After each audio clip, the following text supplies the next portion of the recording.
On this episode of the Bozo Podcast, the boys talk content ideas, Dan's locked in, and Nathan almost dies? Welcome to the Bozo Show! What is wrong with you? Why would you start it like COVID. that? I had COVID for like a week. God, if I get COVID from this podcast, I'm gonna kill you. No, I think I didn't test today, but I think I'm positive. You I'm went negative. to our place of work and didn't test and put everyone's lives at risk?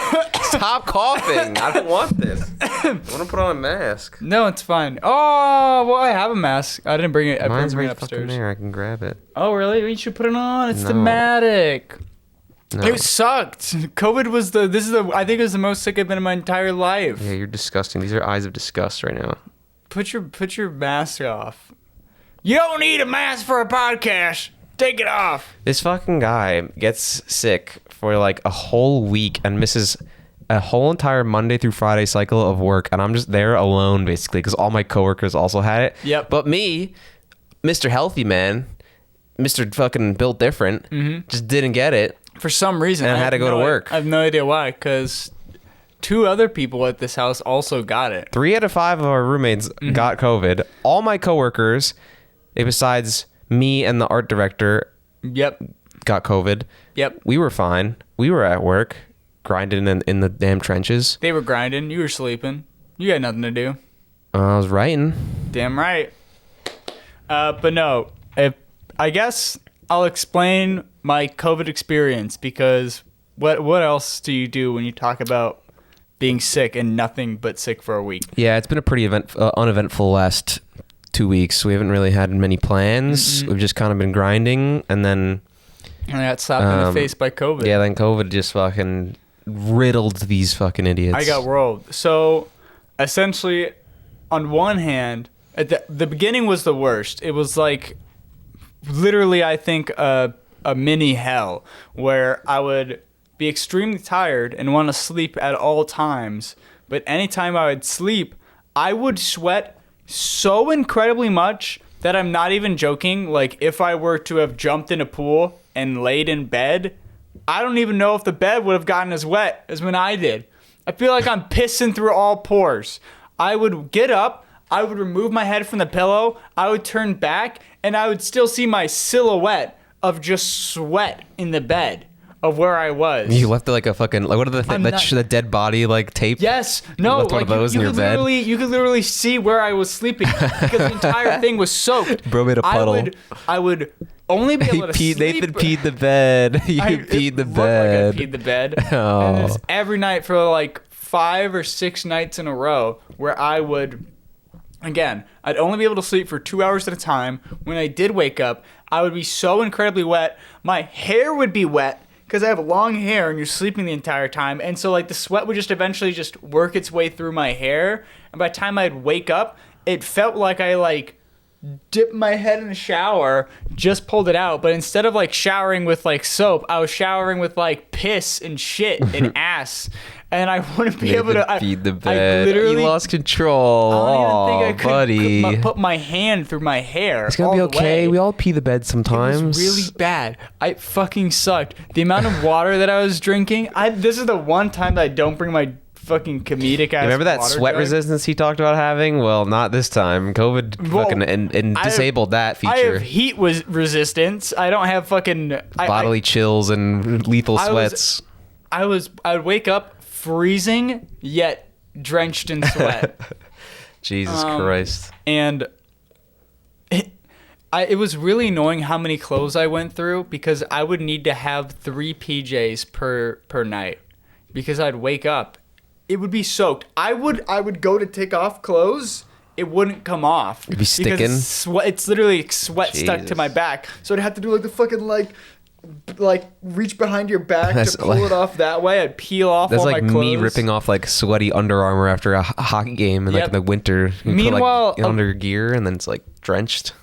And you know, no one should ever get swamp ass just from sleeping. I saw, buddy, if the AC wasn't as cranked as high as it is, I would get that every night. I would get swamp ass, and I'd be like going to change everything, and I'd just be like, what the fuck is wrong with me every single night? Meanwhile, like, the other part that sucks is I'm tired and I want to sleep. But because I have to get up, it's like 2 a.m. I'd go to bed at like 8, wake up at like midnight, go like change, go back to bed, wake up at like 3 a.m., have to change again. Usually I'd take like a 3 a.m. shower, and now it's go back to bed by like 4 a.m. Then I'd wake up and it'd be 7 or like 6. And at that point, I'm like, I'm just going to be awake for a little bit because even though I'm still tired, I don't want to like go to bed at 8 a.m. Have a fourth change of clothes. 3 was your limit. 3 was the limit. And it was so awful. I hated life. Dude. I genuinely hated it. I could not wait for the day that I was able, which was we're recording this Monday. Friday was the first time that I was able to actually sleep and have a full 8 hours rest. I woke up and I was still covered in sweat, but at least you slept the full 8 hours. But at least I slept That's the full progress. 8 hours, and that was amazing. Dude, this new strand does not play around because it literally took out the entire workforce. Like, people are still on it. It's Monday today, and you or me were the only 2 people there, so people are still sick. No, I mean, like, honestly, that full week was literally necessary. Yeah. And that was, and I was feeling stuff on the weekend. So, like, if people started, like, on Monday feeling bad, you're going to be gone maybe even next Monday. No, I'm not going to be gone that long. They'll be gone. They'll be back know. this week for sure, but for me, and the funny thing was, because the other 2 of the people staying with us also got it, I had it like 2 or 3 days before theirs even started. So I was telling them the horror stories. They started to get sick, and they're like, it'll be different. It'll be different for me. It's not that bad. There's something so funny when, especially Seb, because Seb is always the person who's gonna try to be like, nah, it's okay. He doesn't believe you until he experiences it himself. I came down one day at like early in the morning, and I just see Seb sitting on like the downstairs couch just staring at the TV. The TV's not even on, and he makes eye contact with me and just goes, holy fuck. He goes, the sweats are real. The sweats are real. I'm like, yeah, I know. The amount that we sweat, 'cause I don't know what the fuck is wrong with this COVID. This COVID strain is literally the sweat strain. This COVID strand is not the flu game. This COVID strand is intense fever, sweats, and throat pain. Oh, yeah. I didn't even get to the throat pain yet. The throat pain actually was... I think because of the throat pain, it was the sickest I've ever been. That wasn't COVID. That was just all the dicks you've been sucking. My throat bled. My throat some bled big dicks. Twice. It bled once, and because you gargle salt water. You do what you have to do to clear up your throat. One day, Get the cum taste out of your mouth. sorry if you didn't expect this. The cum's okay. If you didn't expect this video to be this podcast to be a little bit more gross, and it's a hospital podcast. It's a hospital podcast. Horror stories, hospital horror stories. Hospital horror stories. We're talking about some gross shit. I do my gargles and whatnot to try to clear up my throat. And one day I just was like, I spat it out, and I'm like, that's blood. And I did it again, and I'm like, that's still blood. And it's like, after like 5 or 6 minutes, I got all the blood out. Probably just like from all the coughing, whatever. Yeah, because it's literally like inflamed, like so like eventually some of the blood vessels and stuff might like burst or something. Your mouth heals extremely quickly, so it's gonna like stop the bleeding. Like if you ever bit your mouth open, you might bleed for like a minute or 2, and then it's... So I wasn't super concerned, but there was... it's really funny having to message the group chat of the house being like, hey, so just coughed up some blood, going back to bed. I'm at work, I'm like, that's crazy, and I go back to what I was doing. Yeah, because it's just like, I know I'm fine. I'm pretty sure I wasn't internally bleeding. And it happened... I'm pretty sure. It happened the second time, and I think for most people, that's when they'll start to worry. But for me, when it happened like 2 days later, I was just like, I'm just not even going to tell them. Because it's no big deal. We've been through this before. Yeah, it's fine, and I'm okay now, and so it's okay. But live. I just hope this fucking podcast and these idiots that are living in our house don't like have some lingering molecules that I just pick up and then I end up getting sick like tomorrow or something. Dude, next the sequel, we just call it Sick Podcast number 2, and then you're sick. The horror story is on me next week. Yeah. That would suck, but I'm pretty sure I might have picked up it a little bit because I was sick. Yeah, but it was like a slight bothering of the throat, nothing, no blood. It was like literally the most minor cough, and then I just had like a runny nose and like really thick mucus. But other than that, like I was going to work. I was wearing a mask just in case because I'm just a polite person. But really, I just kept to myself, and then Saturday, Sunday came around, and you guys were feeling better, and it was just like I can stop wearing a mask around my own house. It was like fucking COVID times again. I would also wear a mask even though I was sick because I wanted to prevent the spread. Yeah, even though you spread it to two of our other roommates. So nice, yeah, but nice going, that's champ. their fault because one of them literally was like, we have a friend who's staying with us temporarily because they moved here and they need to find a job. His name's TJ. Get a fucking job and a house, TJ. You prick. Get the fuck out of our house. TJ was like, I'm going to get sick anyway. And like, it's really weird because he's like, yeah, I have a really bad immune system. I get sick really bad. And I was like, I'll stay away from you then. Like, I don't want you to get sick. Like, no, I'm going to get it anyway. I'm like, what the fuck is wrong with you? You know, there's a mental side to it, right? Yeah. There's like psychological studies where you're like, if you tell yourself over and over and you're not going to get sick and you really believe it, your body will like extra fight off the sickness before it like gets bad. Like it's a real thing. That's why like I guess with like cancer patient or like cancer kids, they like do a bunch of shit to like make them happy or whatever. Obviously, well, they're kids, but like it's a real thing where like mentality goes, like if you have a positive mentality, your body will follow and like take extra steps to like heal yourself. Because I should have done way more drugs while I was sick. Then it would have helped me heal. Yeah, a lot dude. faster. If you're sick, take Molly. That'll heal you up real good. You'll feel great. Just honestly, you probably would. Well, opiates probably do the same thing while also numbing the pain. They kind of just like numb your brain too, so that you're feeling all loosey goosey and happy, and that like takes the stress and the negative mental out of like hurting your body. Even For me, more. the biggest thing was the throat pain because I was sweating so much. It's hard to swallow, hard to eat. Yeah, I'd have to drink water, and the throat pain would literally wake me up at night. And it's like I want to go back to bed, but now I have to like literally like lean over, grab my water, like start drinking from it, and all that movement wakes me up. And just like when you're sleeping, you're not like actively drinking more water, so your throat dries out, and then you wake up, it's like fucking daggers probably. Yeah, no, that was the worst combo ever. Like if the throat pain wasn't there, which apparently I will say for the other people who got in this house, they didn't have the throat pain. Seb talked about it a little bit, but but for me, you got a little you that compared with all the sucking of the dicks, it's like really damaged something in there. That's probably why you bled. Do you think I gave it like a new dick STD through COVID? You got throat goat STD. It's a new strand of STD. I was gonna try to make throat and goated together, but it's just called throat. You just got the throat. I'm the throat, baby. You're the throat woat apparently because it's bleeding. It was not desirable. I'll say I did not want COVID. I'm glad I dodged it. I really hope I was like a sleeper cell and just no symptoms, and I did have it, and I'm immune to it now, so I don't like pick it up. I'm actually good on that.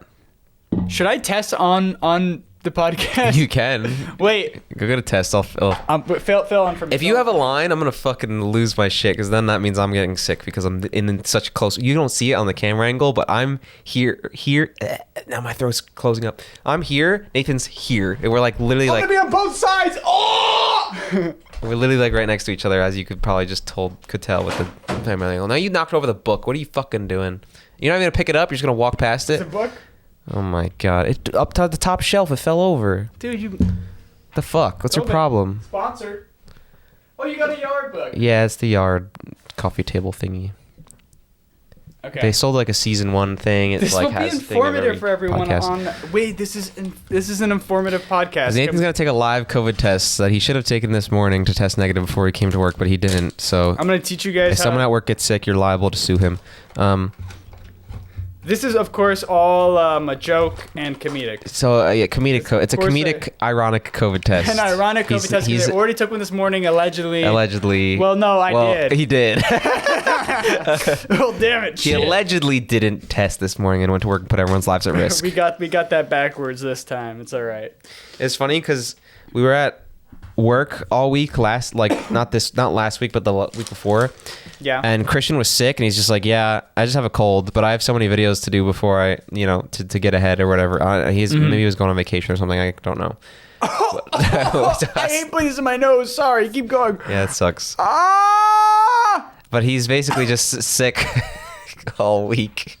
Oh, that's a bad one. And we're just like, whatever. We're not like around him directly at work. Our desks are kind of near each other. But on a Friday, we went to lunch. Just me, Nathan, and Christian. 1 second. I'm putting this in there now, and now I swishel it around to try to get all my goosh into the solution. Schnoz juice. All my schnoz juice. That's the point.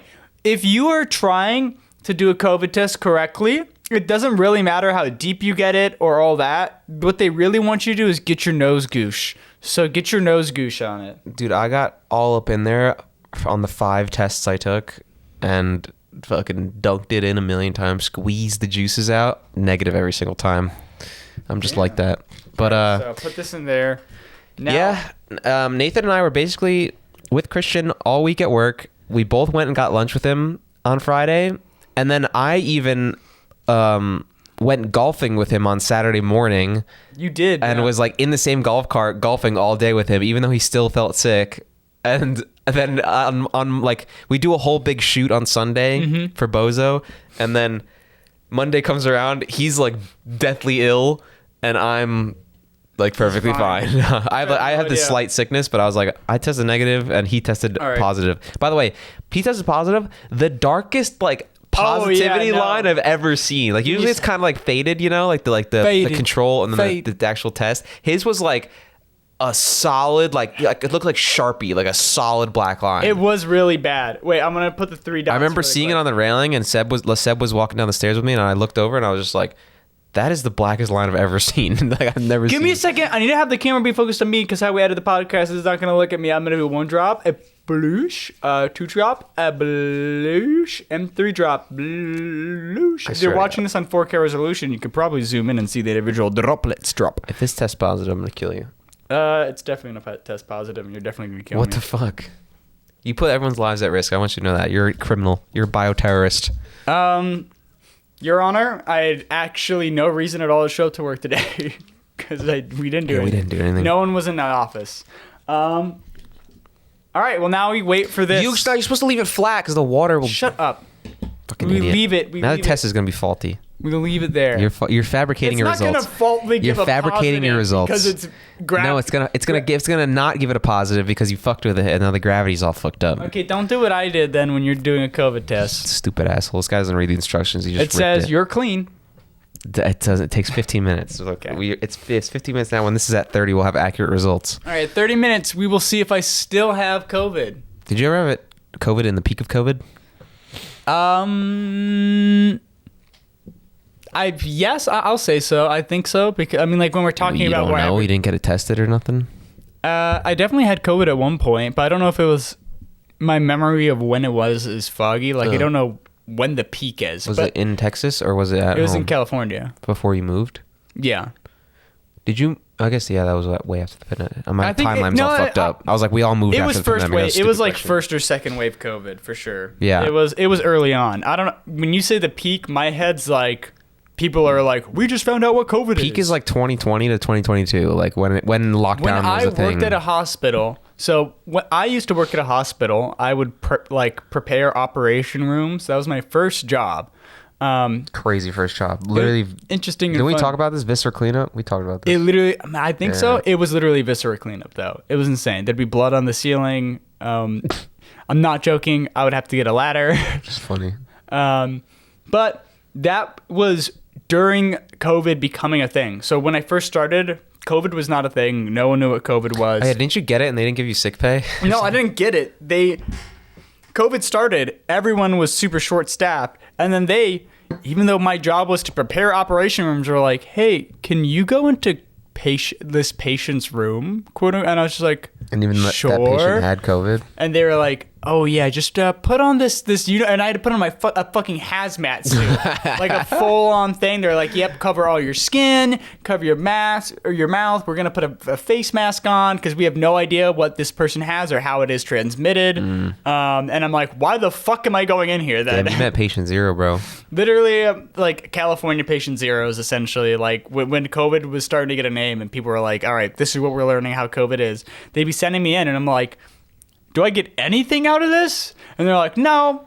And then I quit. I'm like, why am I doing this? Why am I here? Dude, I remember watching the news with my parents just because we were all stuck in lockdown together. And when they like were talking about its name, and they were like SARS, whatever, aka COVID-19, aka the coronavirus, and we were like, oh, come on, what the fuck?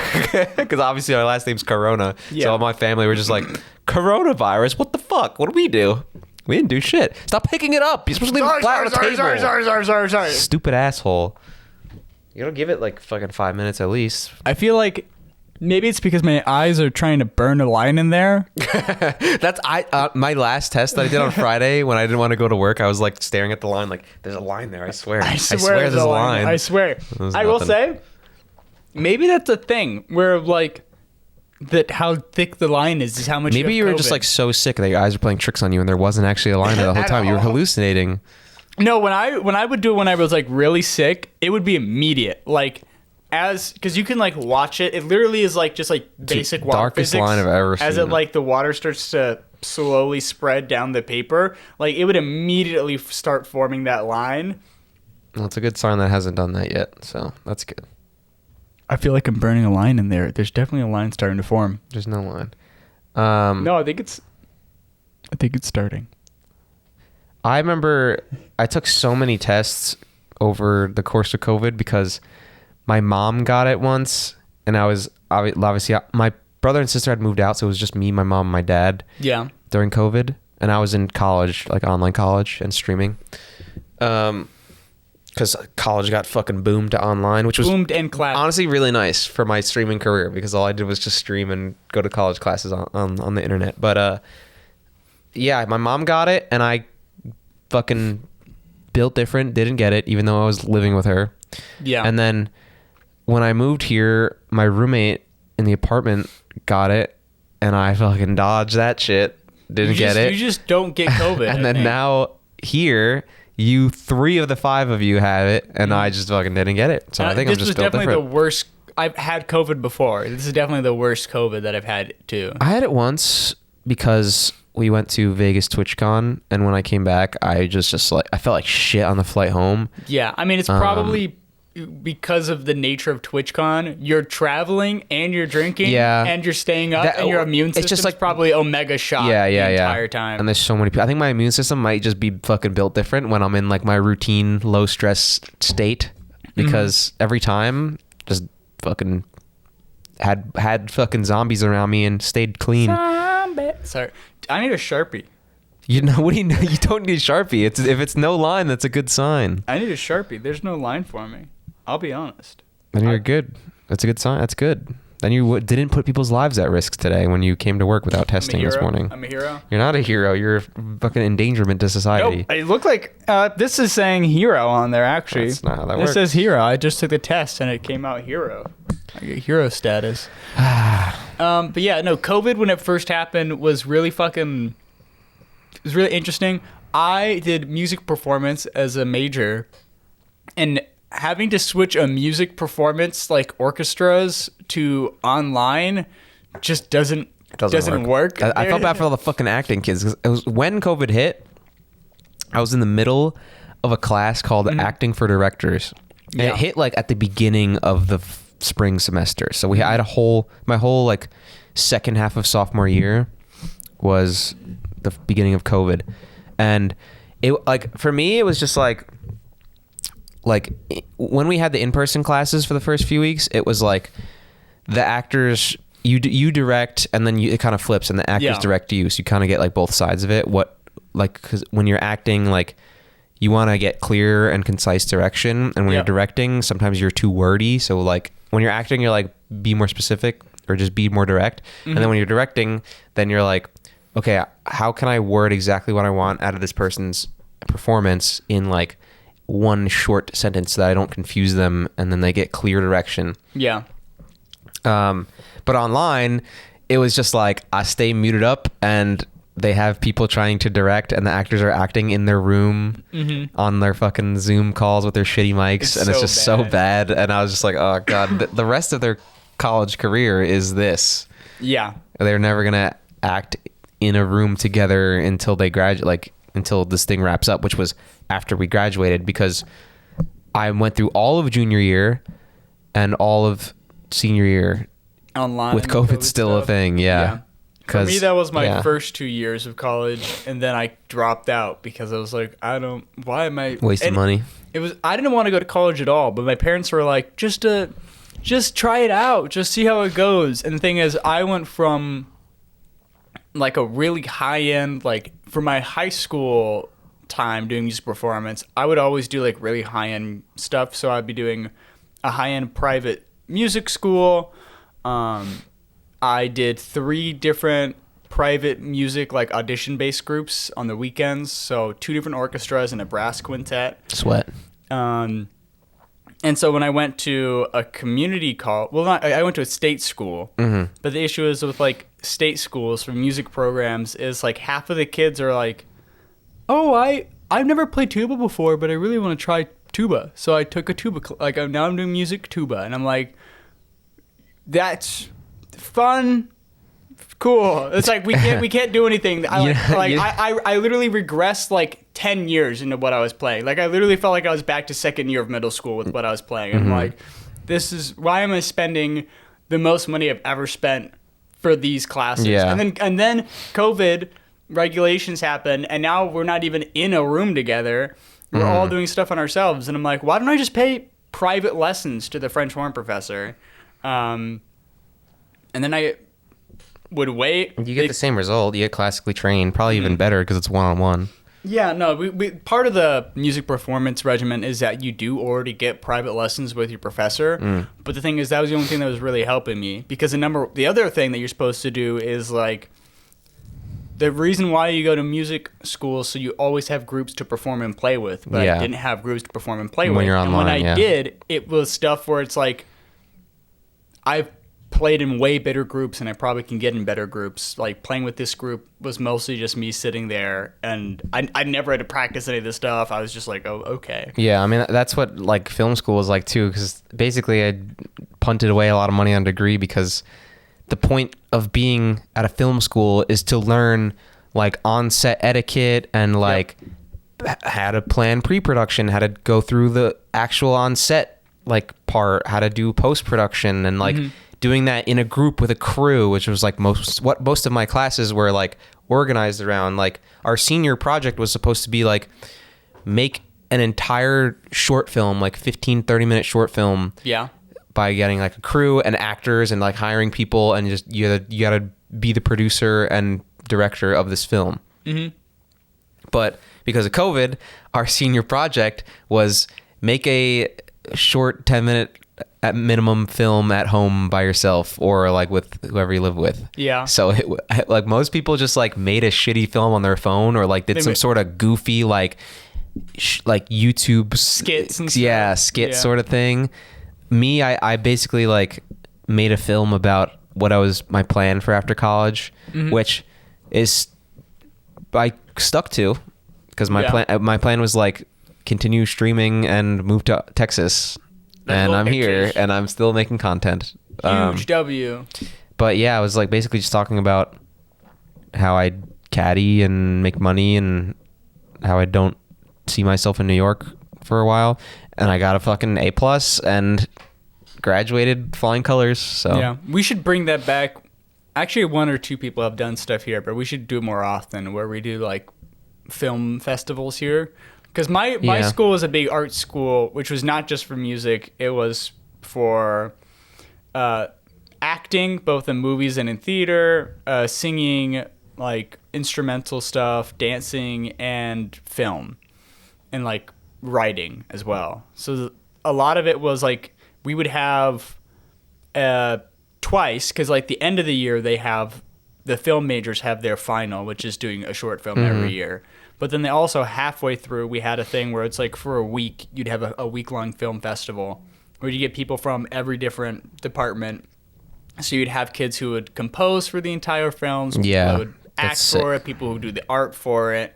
There'd be like posters on the walls for the stuff. And that was always fun, seeing what like people would do. And a lot of them were like really good, because it was always just outside of like me and like 10 other kids, every other kid was coming from somebody whose parent was already doing it. Like Nepo babies. I feel like I was a sweat. They were the real sweats. It's like, oh, like, how'd you get into it? It's like, oh yeah, well, my dad. I was manufactured to do this. Yeah, it's literally just like, there's something so weird about meeting somebody, and I asked like how they got into playing their instrument or something. And it's like, yeah, well, my dad's like a really accomplished person for this instrument, so I just picked it up and started playing it. Well, a lot of people, it's like my parents didn't really push me in any direction to do something. Like it was like I wanted to play hockey because I enjoyed playing hockey. My dad wasn't like, you're gonna play hockey. Like my brother started playing and I was like, I want to do that, and then I started playing, like shit like that. So when it got time to like go to college and choosing a major, I basically was like, well, I really like YouTubers, so why don't I just go to college to do like film camera work and video editing. I wanted to be a video editor originally. Because I was editing my own videos, and video editors hack too. Well, when I chose my college, I had tried out YouTube and got bullied for it and all that, and on and off from when I was like 10 years old to when I was a senior in high school, basically. And then like in sophomore year, I started streaming and really trying to like get better at video editing and stuff like that. And then I realized, like, I just don't enjoy video editing as much as I thought I would. I don't know anyone who enjoys video editing. You do. Enjoy is a different word. I mean, like... You enjoy it enough to where you can do it and not, like, want to lose your mind. Because I do it and I stare at things sometimes. When the paycheck comes through, it makes me not want to lose my mind. The minute that we could, I thank you, Luna. We hired an editor for this. Yeah. I mean, like, the money is worth it compared to other jobs, but not video editing is also worth a lot of money. How's that line looking? That line's non-existent. You're clear. I'm clear. You're clean. Officially, wow. I beat the COVID allegations. You're not a bioterrorist. Confirmed. Do you want to touch it? No. I put my I still don't trust you. I put my spit. It's got like snaz on it. I don't want it. Throw it out. Throw it in the trash. There's a trash can below. No. Okay. Trash can. I'm throwing it in the trash can. Get that out of here. It's in the trash can. Wait. You want this? No. I put this in my nose. Trash can, bro. I put this in my nose. Trash can. Get it away. You're a bioterrorist. You're a wannabe bioterrorist. We literally just confirmed I'm fine. Yeah, but I don't want I don't want whatever else is associated. I don't want your AIDS, just whatever blood. I don't know what you got. Get out of here. I'm a healthy boy. My immune system's built different. Speaking of video editors, though. I got a video editor. Oh yeah, you did acquire a new video editor and recently. He's the fucking goat. He's like you 2.0. Yeah, Kevwox. Shout out Kevwox. Kevwox and Nathan are basically like twins, essentially, in terms of their editing. Like they're both extremely like talented and like top of the line people. And me and Kev have just entered a business relationship where I can start pumping out videos and playing video games and writing scripts and doing voiceovers, and then just pee poof, hand it off into the footage ether. Being able to, and then eventually it'll come back to me as a finished product with my ideas, and then I can leave notes, and it's super simple. Because the editing part was the biggest bottleneck for me, I think, because I have a long list that was ever growing of ideas, and I was just never getting through them quick enough. Especially like when I get caught on a big video, aka like the Pikmin video. And then like there's an Uncharted video that is like half written that's that been I just in the gave works up on. for ages, for decades. I just have given up on this point. I'll come back to it at some point. I feel like at this point it's been like 4 or 5 months ago that you were like, look at this thumbnail. 6 months ago you're like, look at this thumbnail. I played the games in like fucking January or something. I don't even know, or March or something. But no, I started a new series that the first episode will be released soon, called The Worst Platformer.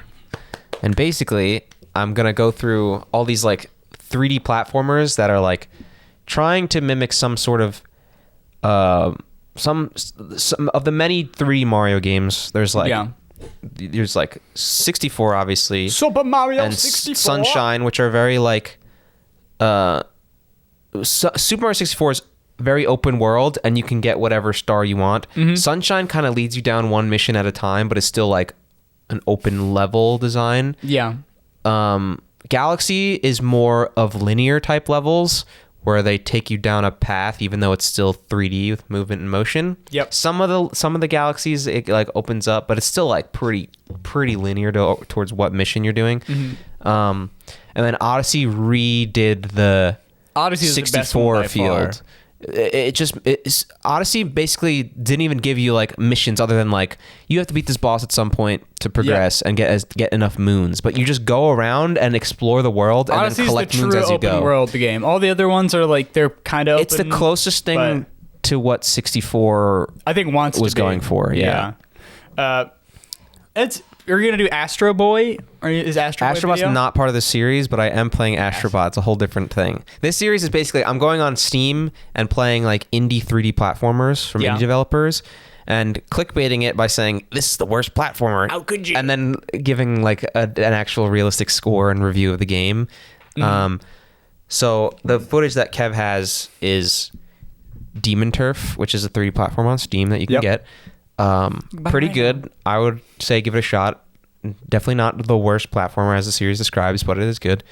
It's a good. I think it'll be a good video. There's some complaints I have, but then there's also a lot of praise. So it'll be a nice little argument for a good video, I say. But then after that, I played Super Mario Sunshine Eclipse, which I have asked to not see a single thing about because Sunshine is one of, if not my favorite game. I think if this game was like if this mod was the base game, it'd be my favorite game of all time because this mod is incredible. Everything you've said about it just seems like massive base improvements to the game and then just makes the game twice as big. So there's moveset improvements. I won't spoil anything. I'm going to tell you like the base content they added. There's upgrade to the moveset. You get Mario has like a little bit more freedom and a lot of the stuff is super super useful for traversing.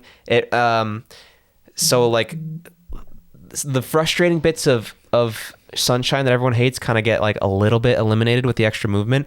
Plus you can change it to 60 FPS and widescreen. Big dub. So which completely, I don't know if it's the devs did it or if it's 60 FPS. The lily pad mission, so much easier. Yeah. And the fucking pachinko machine actually has The real pachinko physics. machine works? The physics are like real. I don't know if the developers fucked with it or the 60 FPS fixes it, but the pachinko machine actually works for real. That's a big W. So like I literally first tried it. Easy. Yeah. Same with the lily pad. First tried it. Meanwhile, we tried doing it downstairs. Yeah, on the actual Seb for the GameCube. first time, and it took us, I Like think, 6 or maybe 7 tries. like an hour. Well, the thing about this one is that like Yoshi's not on a time limit.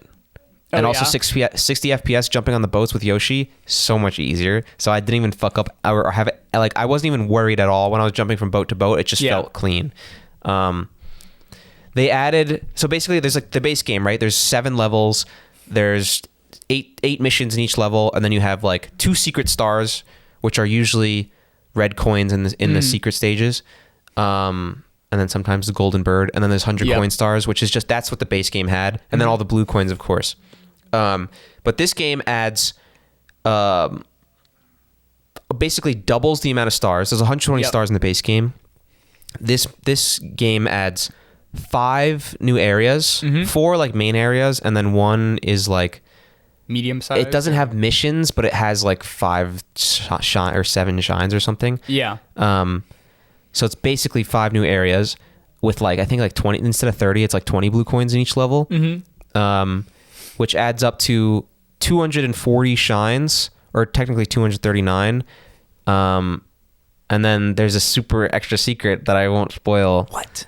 And then so basically it's like the base game, then there's like 7 more levels, I think, on a different hub world. And then there's a super secret extra ending, and then there's post game content. So it's like it's fucking incredible how much stuff they added to Sunshine. And like those like 5 levels that are included in the base game before like the second hub world fit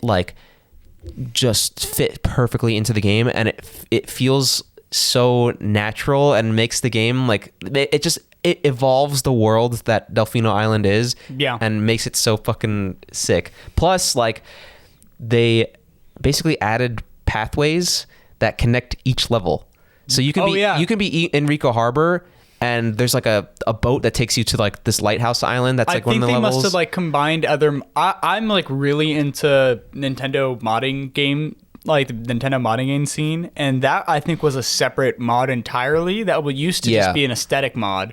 But people were like, look at this cool little fun mod. Wherever you go, whatever stage that you're in, you can now see, according to like the mini map when you pause, like shit actually shows up. Yeah. And so they probably just added that into their mod. Well, you can not only can you see it, but you can travel to it in level without going back to Delfino Plaza, which is sick. Yeah. It actually makes it feel way more open. It's world. It feels like it's open world. It's not, because you get like a loading screen and then you're just in the other level. But it feels like everything's like connected, and like it's just more immersive that way. Because like it gets rid of like the jarringness that is like a mission select screen that kind of like isn't in having between. To come back to the hub every time that you do it. Yeah, and plus they added basically a thing where if you get a shine and the level does not need to be reset, like to like. You know, in like Rico Harbor, basically, it just keeps you in the level, and then you can just get like multiple shines at a time without it fucking kicking you out and then bringing you back. Yeah. And if it does need, the level does need to reset, it doesn't go back to Delfino where you have to jump back into the level. It just goes back to the star select screen, which is like makes clearing out the levels and 100%ing so much easier. Like I've never 100%ed Sunshine before on like a GameCube or a Wii or like even an emulator or anything.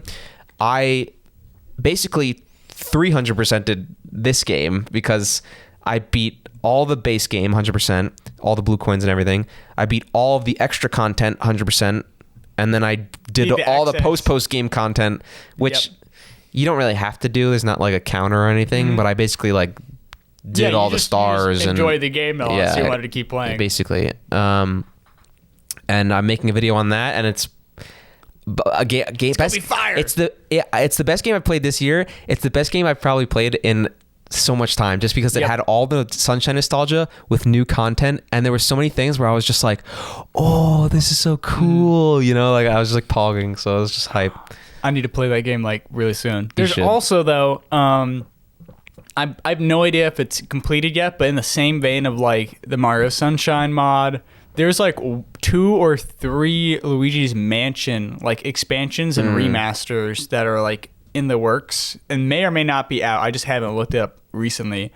But really, I'm excited to when those come out to do that. And then for some reason, there's like just like a massive audience for people just making like Super Mario, like new Super Mario Brothers. Yeah. There's just a bunch of fucking essentially like new games, like entirely new games, which is fucking so cool. Like, because those games have such like a great formula and engine, and it's just an amazing platforming engine. It's like essentially just Mario Maker, but if you had all the tools. And so they're like levels where they make entirely new concepts that are not in any of the actual new Brother Mario games, and so they all look like really interesting. Like, I guess now that it's out, it's like the idea's like behind like Mario Wonder, but it's like just imagine fucking before that ever existed, and you're like, whoa, what the fuck? This is a Mario game? Mario Wonder is a bad game, okay? And I never played that one either, but I do really want to play. I just made a YouTube short where I called it a bad game, and then I explained it well. So if you're like listening to this and you're like, what the fuck? Go watch it. Go look at the shorts. I swear. I explain it there and give my reasoning. And surprisingly, I was expecting like a thread of being like, you're a fucking idiot, it's a good game, and like a back and forth like dialogue or something. People were like, yeah, no, you're right. I was like, oh, that's not what I was expecting. That's not the reaction I was going for. But I always wanted to go back and like 100% Super Mario Sunshine, just to like, cause it's like a thing where if I don't like 100% a game, it's just a game that's in the back of my mind forever that I'm like, I got to go back and 100% that eventually. But like now this gives me a reason to do that. And then you get it, and then I get bonus content basically, and I get a video out of it, which is like my main motivator for playing video games these days. Is just like, what games can I play and develop a script out of? So like, I've never 100%ed Super Mario Galaxy, and I don't think I want to. But you're gonna. But like, if they came out with like a fucking like expansion or something just like this, I would totally 100% it if I needed to. There might be a Mario Galaxy mod of the same vein. There definitely is. I mean, there's definitely like Kaizo mods and shit. Like I've seen, like I think there's one called like Super Mario Sunshine Doot or Super Mario Doot or Super Mario Sunshine Doot.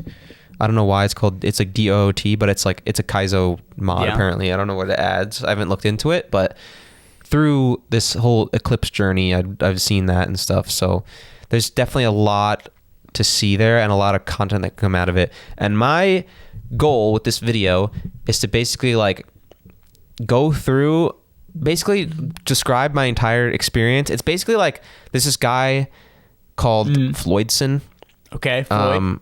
And he's an influence on where my channel goes, because all he does is play through games and then like basically write a script where he's like, and then I did this, and then I did this, and then I did this, and I was like, this is, at first I was like, this is what is like the point of this? There's no argument, there's no like point to this video. But then like his title is, he does like the 100 days trend. Like I played, so the first one I watched was, I played 100 days of Graveyard Keeper. And he basically just went through the game and he's like, and then I did this, and then I did this, and then he would add like personality and like some jokes in there, based on like what happened when he was playing watching it. Anime and I was channels. like, I just watched it and I was like, I eventually like it kind of like, instead of thinking about the actual content, I just started to enjoy like hearing the full story of this game, and I didn't have to play it. I ended up playing the game because I enjoyed it. You liked it. Yeah, it's one of the more fun like survival games because it's not like, doesn't get grindy really. It just has like a good story wrapped up in like a Stardew Valley sort of thing where you like, I've seen Gravekeeper. Once you start getting automation, the automation is, instead of burying the dead bodies, you bring them back to life as zombies, and then the zombies do all your farming and automation stuff, which is a really brilliant idea. It's pretty fun. And then there's a bunch of expansions that add to the story and stuff like that. It's a really good game. I recommend it if you haven't played it. But I just watched this guy do his 100-day series and like just talk about what happened as he was playing it. And I was like, what? I could just do that and then like give my opinions on mechanics I do or don't like, because at least that's like a little bit transformative, where I go into like breaking down shit I like and don't like.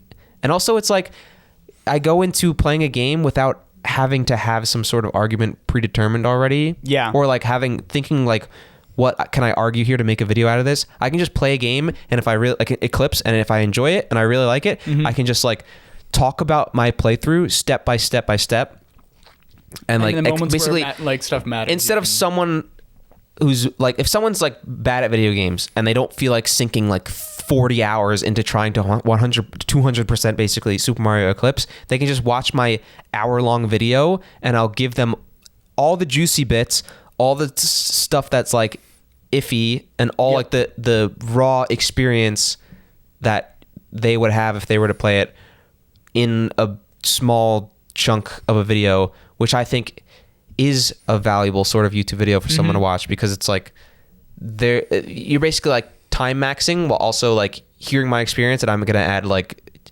jokes and like emotion and personality to the video, and I think it's just gonna be a fun video to make. I need to figure out what I want to start doing for my content now, because I have like a lot of big ideas, but I do think I need to find something that I can do what you do, where it's just like you do the writing part, and then you could just push it off. You could just hand it off to the editor. To be fair, it took a while to find an editor because my stuff's a pain in the ass to edit. Like I gave one to you, and you were like, "Bro, this sucks." This sucks dick. Yeah, I know. That's what I mean, though. But like, I had Connor edit one. I've given you Kev, who's a goat. Yeah. And I need to figure out another goat though, because I don't know that many goats. I need more goats. If you're a goated editor, let me know so that way I can give you consistent, high-paying work. Thank you. My goal, basically, it's like I'm paying Kev as much as I can because I want to pay him fairly and honestly. Yeah. And my goal is to eventually get him exclusively through just like splitting revenue on YouTube videos. Because if I have like any ounce of like consistent high viewership, or a lot of people know me from my YouTube videos, then I can stream, and all the stream revenue I keep for myself. But the YouTube will help like basically advertise it. Yeah, the stand strat. Have it advertise the stream to get me more money personally, and also hitting fucking algorithms on shit I actually care about, like the gaming video essays I make. that is like that's the content I actually get passionate for without having to do any of the editing, splitting that money with Kev where he's fucking making thousands of dollars. Once you start getting even just like a consistent amount, like it doesn't even need to be like Omega Dough, because it's really like if you can average like 20 to 30,000 views a video, that's when you can start getting sponsor money, and the sponsor money will fucking that'll be more huge than anything else, and that's where the real fucking money is at. Listen, we're trying to get there. I think with Kev's editing prowess and me able to output more than like barely one video a month, because I didn't even have an August video this month. Now you're almost ready to have like 4 videos in the chamber. Dude, after Eclipse, it's I'm already 3/5 of the way. I'm not even done with the Eclipse script, but I'm already 3/5 of the way through Astrobot, which is like the PlayStation platformer that they made. Yeah, that they're comparing. It has a ton of Nintendo influences that I'm going to touch on. That might be the point of the video. I watched Donkey's video when people were talking about the physics at first. I'm like, what is that really? The physics in that fucking game look crazy. Oh, it's a good game, but there's something about it. It looks like a tech. It's more of a tech demo than a game, but it's so good and so amusing that like from the gameplay that I've seen, but like it's sick. I don't know why they made it, but they had a tech demo when the PS5 came out of the Astrobot guy, and I guess people liked the tech demo so much that they made a full platformer, because it's not it's like a short game relatively, but it's not a short game. Like I've sunk like I think I did like a 4-hour session and then like a 3-hour session or something. I'm like 7 hours deep. I'm 3/5 of the way through, having 100% in every single level so far. Yeah. So I have like 2 worlds to go.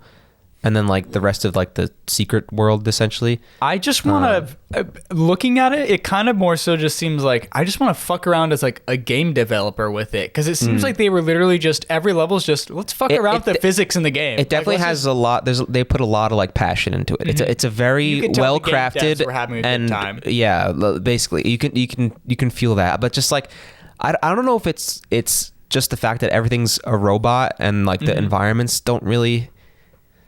The environments change a lot in terms of like the color and the theming, but there's no like soul to them. Like in Odyssey, like you go to a new fucking kingdom, I get what you mean. It's meant to feel like it's like it feels like no matter what, it's a toy box almost for Astro Boy or Astrobot. Where as in like Odyssey, you go from like the fucking forest kingdom and everything's green. You feel like you're deep in a jungle, and then all of a sudden you're in the city kingdom, and it's everyone. There's like humans. Like there's like the races of the civilians in the planet or whatever are different, and it just feels like you're in a completely different world, and that immersion is kind of lost in Astrobot, where you're kind of just like, okay, I'm just flying to these planets. I think that's what gives it more of like a tech demo feel, because it's like every area looks like it's designed. It doesn't look like it's natural. That's okay. Also, though. it's very the reason they're comparing it to Galaxy is because the levels are linear, even though it's a 3D platformer.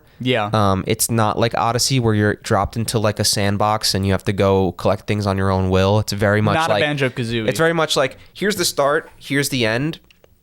There's like side routes to get collectibles as you go, but then once you get to the end, that's it. Level over, back to the fucking world map. Honestly, it's probably closer to like the newer 3D Kirby games in that way. I guess so. I haven't played them. I love the 3D Kirby It's kind of like... I cried. I don't know why. Entirely random. I remember I played one Kirby game on stream, and I started crying at the end.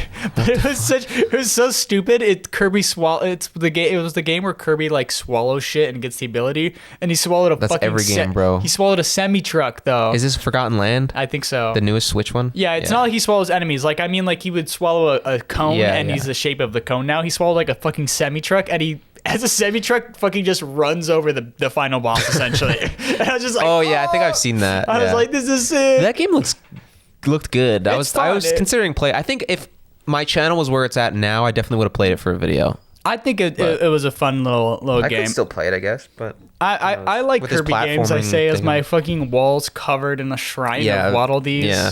I didn't buy any of those either, to be fair. You are obsessed with Waddle Dees, bro. They were gifted to me. I didn't buy a single Waddle Dee, and I have like 40 that are just above my piano now. I think, like, my channel right now, since I started Faudians, I'm like, I'm still going to make videos on like whatever I please, but right now with this new series, a lot of my like videos are leaning towards platformers, because I think they're fun, very low stress games that I can just play after work and not think about. Whereas like if I play a Foddy and I'm like fucking struggling and it's like a mental battle. Whereas these, it's just like, oh, I'm a fun little robot, I can jump around, or I'm like, oh, I'm Mario, or whatever. Yeah. And they're just very pleasant, have very like nostalgia bait opportunities. I love Nintendo games. Yeah, and then Nintendo also West.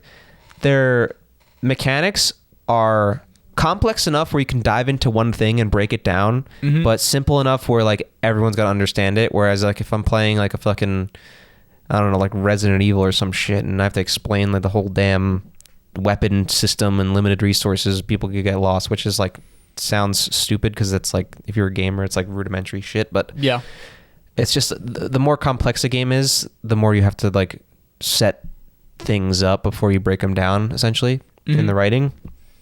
So platformers are like really good because I played through all of Demon Turf, the Steam indie one for worst platformer series, and it was an 11-page script at the end of it, because I didn't dive into every level and be like, this is how this level went. I basically just said like, these levels stood out to me as good, these levels stood out to me as bad or frustrating, these mechanics were shit, these mechanics were good, these were the bosses, they were that's pretty much the video.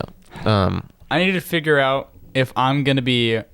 I have all the logo, intro, outro stuff done for this gaming channel, but I need to figure out if I'm gonna do it or not. In the gaming channel, we were playing Pikmin 4, and we had like an hour progress deep. This is when Pikmin 4 first came out. And you haven't played it since. I haven't played it since. Meanwhile, I played it. Because I was like, I'm so ready for this game, but I can't play it on my own because we were doing a Let's Play series. And God, do I want to continue to play Pikmin 4? Because my thought at the end of our, like, we recorded twice, and we did for like a combined total of like an hour and a half, 2 hours of gameplay. My conclusion right now is Pikmin 4, the best Pikmin game. You gotta get the best Pikmin game, and I'm so annoyed because I haven't even got. I think we got like not even to the first boss yet. You gotta get like a 6-hour couch session done. Like if you're gonna do a Let's Play channel, you need recording like. No. We do Game Grumps style where you gotta be recording like once a week or something and just blast through games. No, you do once a week and you record for an hour, and then that's all. That's how long are the episodes? 15-20 minutes.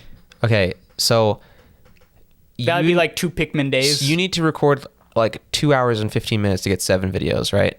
Yeah, about that. So do 3-hour sessions, vary the lengths of each video. 3-hour sessions, that's just for the whole fucking month? For the week. No, for the week. No, we only need to record an hour because we're doing 3 uploads. We would be doing 3 uploads and each one would be like 15-20 minutes. Bro, we don't edit it. It's Game Grumps. So do 7, do daily. Why would you do 3 a week? You do daily because you don't have to edit it. That's the point. So you record for 3 hours. That's a week's worth of videos. Maybe in the future. And then the next week, we haven't even fucking uploaded any of them yet because I don't know. We have to figure it out. It's so easy. How is this the easiest channel that any of us own, and it's the least done yet? It's all done. It just needs to be uploaded. Oh my god. We already have. Technically, we have like 10 or 12 videos done. Dude, so we have so much. It's crazy that since you started playing Pikmin 4, I played Pikmin 1 through 4 and made an hour-long video essay. That's my most viewed video, and released that in January of this year. It is September, my guy. I need to figure out what I still don't know what I want to do. Over 9 months. I've been focused on getting work and job, and now I have work and job. In August, that game came out over a year ago. I have work and job, which is ridiculous to think about. That's crazy because I feel like that came out like last month. But I love Pikmin. Bro, you're lacking, bro. I know. I want to get back into. Well, we fucking do YouTube stuff. I'm saying on our YouTube channel, I'm like, I want to get back into YouTube. I know, right? But that's what it feels like. Even though I'm like doing YouTube stuff pretty much every day, including right now, whether job, whether this, whether writing or gaming video essays, like I'm just like I just want to get back to it, man. And meanwhile, I'm like making progress, but it's not enough. It's too slow. But that's why Kev's gonna help out because having an editor helps so incredibly much. I mean, like there's especially having an editor that you trust that makes good shit. Oh, dude, Kev's gonna be great. Just being able to literally do your process, and as long as you know that, like, oh, this is.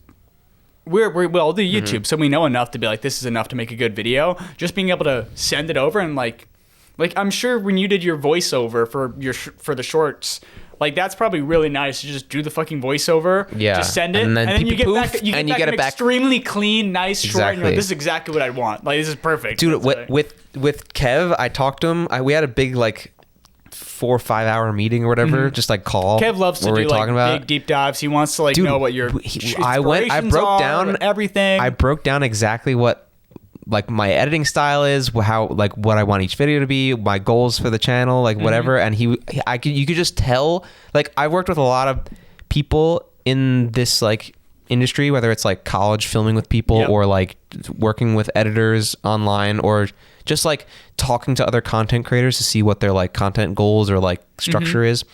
And you can just tell when someone gets it and when someone doesn't get it. And Kev gets it. He gets it. He's Kev like you and me. You get it. I get it. Kev gets it. Like he understands exactly what I want, and I just know we're gonna cook together, and eventually something's gonna hit algorithm, and shit's gonna fly off the chain. Because literally by the end of this month, if I keep at the pace that I was, not so much this week, because this weekend I basically just only played Astrobot. I didn't do any this last week because of my sickness. I literally did nothing. Yeah. I did nothing. But not a thing got done. If we keep the momentum that we had prior to COVID week, or even during COVID week, I was writing a lot. You were writing a lot, yeah. I will have 4 scripts done by the end of September, because I'm halfway through Sunshine. Yep. I can finish that in one sitting because it's just watching through the footage and writing about it. Then Astrobot, the game is already completed, so all it is just writing, which again, my brain will just fly off the chain if I lock in. Like once I start writing, I just write endlessly, and then have to like, once I stop, I can reread and tweak and make sure everything's right. But I will just get lost, and time will fly by while I'm just like typing away. And then like literally I can finish Astrobot tonight if I start playing right after this Get podcast. that gaming in. But then I want to do another worst platformer video, which is a short video anyways. And the indie games are short playthroughs as far as I'm concerned. And then after that, big video. I'm thinking Sandland. Sandland, I want to play. It looks fun. Sea of Stars versus comparing to Chrono Trigger, which those will be long playthroughs. I could go back to writing the Uncharted video in the meantime while I'm playing those games. Let's go. Well, finally the Uncharted video will be released. So it's just like, Kev's gonna make my output go up so much. I'm aiming for 2 videos a month now. And I'm aiming to get him 4 videos by the end of September, and then he just let him cook. He'll just get him back to me as we go, and I'll just create like a stockpile and a buffer between me and him, where he'll always have a new project to work on when he finishes one, because I'll just keep cooking. And then like by December, right, that's like what, October, November, December, that's 3 months from now. I could have 6 videos instead of like the 3 or 2.5 I might have made if I was doing this on my own still. And if I can afford it, maybe more than 2 videos a month, so we'll see. But I'm not made of money. So. Depending how it goes, if the videos do well, and maybe the videos can pay for themselves. Yep. There you go. That's the nicest thing about like once the ball starts rolling, it just gets exponentially easier and easier, because like really, really quickly videos can start paying for themselves. If I break the threshold of literally like, if I break the threshold of literally just the videos paying for themselves, then it's like, okay, there's no reason not to just go no reason crazy. Not to just be like, hey, Kev, edit as much as possible, and we'll spam them out. Yeah, I'll pay you as much because the videos will pay for themselves. So just keep fucking working. You'll just keep making money. I don't care. Go for it. So stay tuned for more YouTube videos, because I'll be making a lot. Damn right. Also, this camera's about to die, so I'm preemptively ending it before the camera dies. Go. Fucking leave.